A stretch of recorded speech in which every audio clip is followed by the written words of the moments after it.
Welcome, Tiny Hands, Big Dreams, here at the edge of the Amazon.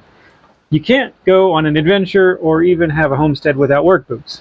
It's a fact of life. If you're doing it in tennis shoes, more power to you, but some good work boots might really help out. Okay, we have been through a lot of Danners.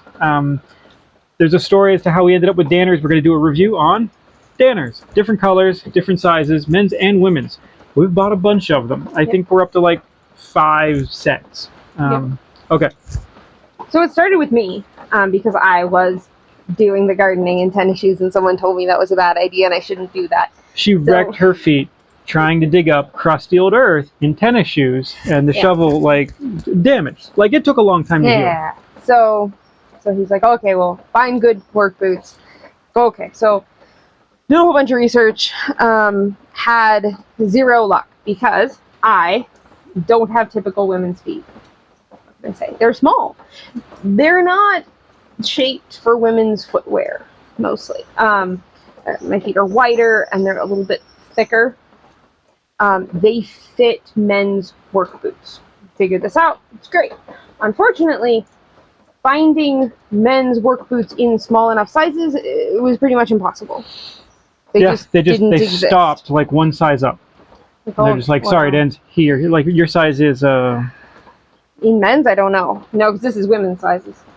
No, it's not. No, these are yours, not mine. Oh yeah, sorry. Hers. It would have been like a 5 or something in men's. 6. No, it would have been 5. Okay. And they only could go down to a 6 or something. It was impossible. So I don't even know which one of us finally found Danners. Now, Danners have men's and women's, which are absolutely identical, except that the women's are smaller. They're like, the men's go down to here, and then the women's maybe go from here to here, and that's But they're the same boot. Yep. In all respects. So it was literally the only option for me. Yeah. That we found. Yeah. So that's how we kind of fell into them. Yeah. So we ended up, we got her a pair. Few. They seemed good. I needed a new pair. I'd worn Red Wings a lot of my life.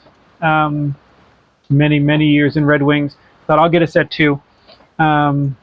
This is now my 3rd set. This is your 2nd or 3rd set. These are both yours. These are both mine. This is my retired set. We'll show you hers. They're the same thing, but smaller. The models, hers are a Quarry 7-inch, which I don't know that they still make. And that's just the height. It's the height of the back. These are a Quarry 8-inch. Actually, these are... oh no, they're all 8. Yeah. Yours are 8s, mine are 7s. I couldn't tell you why. That's just what they were at the time. They've all changed now a little bit. I don't think the 7s are available. They might be, I'm not sure. So, but as far as good work boots, now there's pros and cons to all the work boots. Let's go through the cons real quick. Let's go through the cons. That's mostly people are like, what? You just want to know why they're going to fail you. Fine. First... Go ahead. biggest problem we have with these, water. They're not waterproof. They're lovely. They're leather. This seam...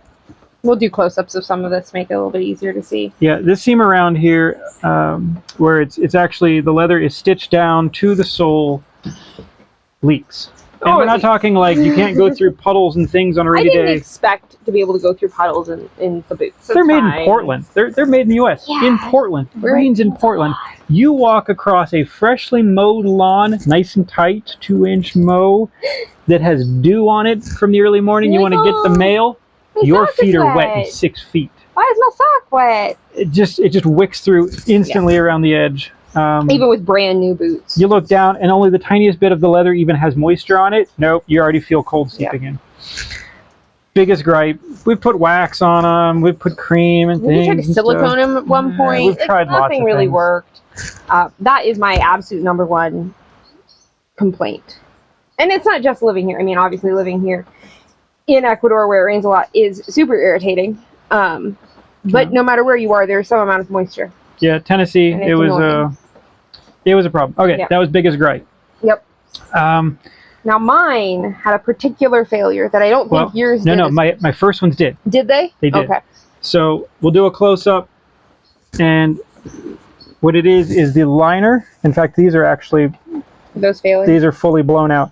The liner right above your heel is slightly like the material shrinks over time, but the boot doesn't. Well, and the leather actually stretches, and I think the liner shrinks. Yeah, and so it tents across, and then because it's tented out a bit, and it rubs right against your heel, it rubs a hole, and then it wears through, and then there's a little bit of padding foam, and then that goes through. So now you have this weird craggly back edge above your heel, which is really uncomfortable. Yep.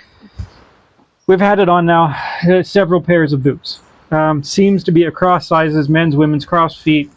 Seems to be an issue. These ones have not done it yet.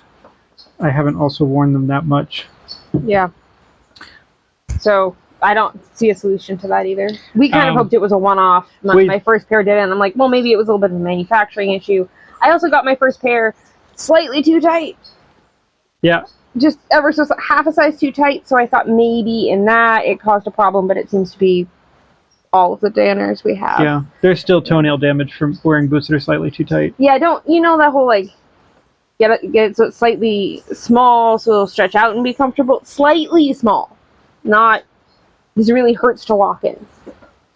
What else? The tread. The tread. They're Vibram soles, which is generally considered a standard, and they're great. That being said, if I wear these, I slip and slide everywhere. They just don't grip as well as a lot of things, even sometimes tennis shoes, rain boots. Not sure. It's just this particular tread pattern. And in Tennessee, we had problems where you couldn't walk anywhere without having rocks stuck in the tread. Just the exact rock size we had on our driveway. It would just stick in the tread and be super irritating. Constantly. Always. It doesn't seem to happen here, so it's just whatever rock size we had. What else? The leather on these boots you think is not quite up to par. I've had Red Wings. I've worn them for on average of 3 to 5 years a piece. Brutally just abused them. At some point I was working in a place that had chemical factory basically, and I'm just tromping through chemicals and things, and they're crusted over with God knows who. What? Oh and they still held together. So on these, the leather has, and we've cleaned these fairly often.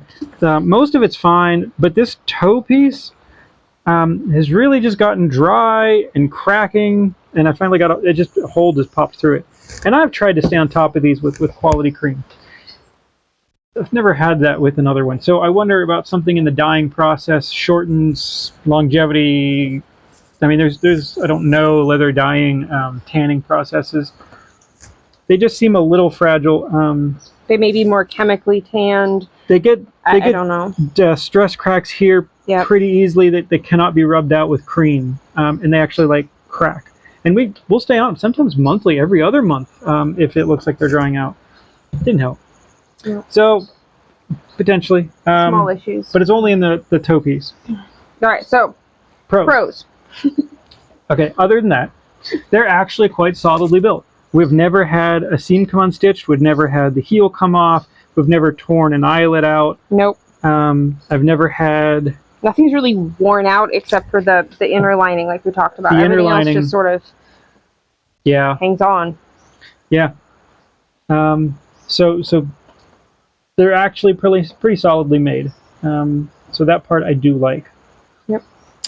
What else? It's obvious. They come in small sizes. So for me, that was just, it's a no-brainer. They have to be my favorite boot, simply because they fit me. Otherwise, you're in a fashion boot. Well, that's useless. Yeah, they're useless. Don't buy fashion work boots, hiking boots. Finding women's boots is tricky anyway because of that, and then you add in not being maybe the typical women's foot shape. Yeah. So if you struggle with that, these are a great answer. Even if they're not perfect, that's a huge pro. Much better than anything else. What else? Heel. Oh, this was more my thing. I don't know if it matters to you. So you get some boots, and they'll have like a big thick heel on them. They're like, yeah, I'm a lumberjack. And some have like a little flat heel. I've worn both. Now, for me, I can't wear the super flat boots. It just doesn't, it hurts. I don't know. It's just foot shape, body structure. So I tried a bunch of those on, and they instantly just start hurting. So for me, this medium size heel is just perfect. Yeah, no complaints here. Yeah, as it far seems as to be like, fine. I mean, we've seriously built an entire property in Danner boots. We have. I have gone through many a pair because I just wear them constantly. Yeah, it's true. Now, here's another. It's neither a pro nor a con. Depends on where you are. It's both. They do not hold heat. If you wear these outside in the winter, where there's like a dusting of snow in like Tennessee, your feet are freezing cold before you get to the mailbox. It is so cold. Do better wearing Crocs. Then we come here, and it's warm all the time. They don't hold heat. Which is lovely here. So the difference between wearing these and like my rain boots, like it literally lets your body dissipate more heat. Yeah. So I mean, that really just depends on either when you're going to wear them or where you are. Yeah, don't go like hunting in the fall or the winter in these. Like you couldn't wear enough sock. Yeah. So that's something to keep in mind. For me now, it's a pro. It used to be a con. Exactly. So it's neither here nor there. So that's Danners. Would you recommend them? I would. They're pretty good. And in a world of things that seem to be declining in quality everywhere. Now, where do they fall in price? You know, compared to other I've seen like-minded boots. Depending on the finish, like this pair was cheaper than the black. I don't know why. The blacks only seem to be full price at like $300. These I found at like $150. I see them now on Amazon for like $100. And I'm like, I don't know why, but the color seems to make a big difference. At $150, gosh, they're a steal for a quality boot. At $250, which I think we paid that for like one pair, like yeah. If that's what you really want, they're still all right.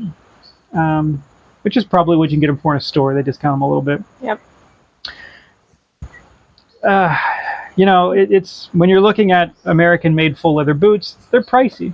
Red Wings have gone way up in price, and they've added their full Chinese line, which the leather is not as good, and they don't fit as well. And there's like, I went through everything in the store, and I couldn't find a single Red Wing to fit because they've all, forgot to add it to the list, because there's not a single non-steel toe made that's right. in Red Wing in any of the boots that I liked.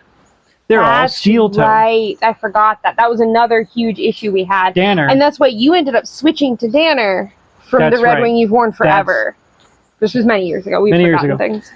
Because no steel toe. We don't need steel toe. We don't want steel toe. It's unnecessary. I don't want nothing to do with it. Danner made them. Other brands didn't. That's right. Yep. Forgotten that. So yeah. There you go. Again, there's a little niche that they fall into that they could be great for you. Yeah. So. There you go. All right. I hope you enjoyed it. Our Danner review. Like, comment, subscribe. Definitely comment if you have questions about them. We'll talk about them. So, thanks so much. See you for the next one.